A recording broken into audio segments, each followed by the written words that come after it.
Hello, welcome to the Vehicle Space Optimization software. In this example, we will use the client application to connect to a server. But before doing that, we will check the settings. Here in the top left corner of the window, we can see that we have a logo. We can have a different logo, it could be a company logo, it could be our logo. We click once and we will see the settings window that has 4 different tabs. For this example, we'll be concerned only with the first 2 tabs.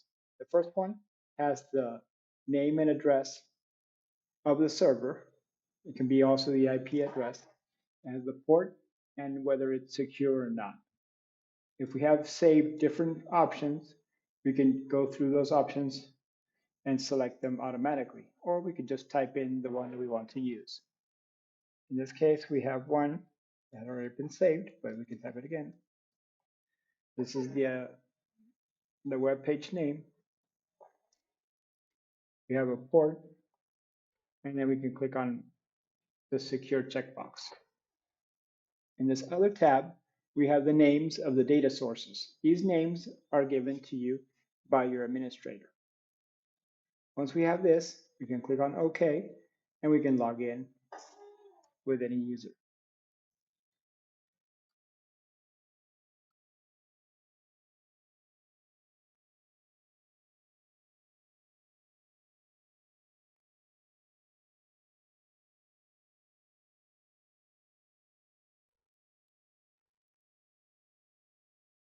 And there it goes.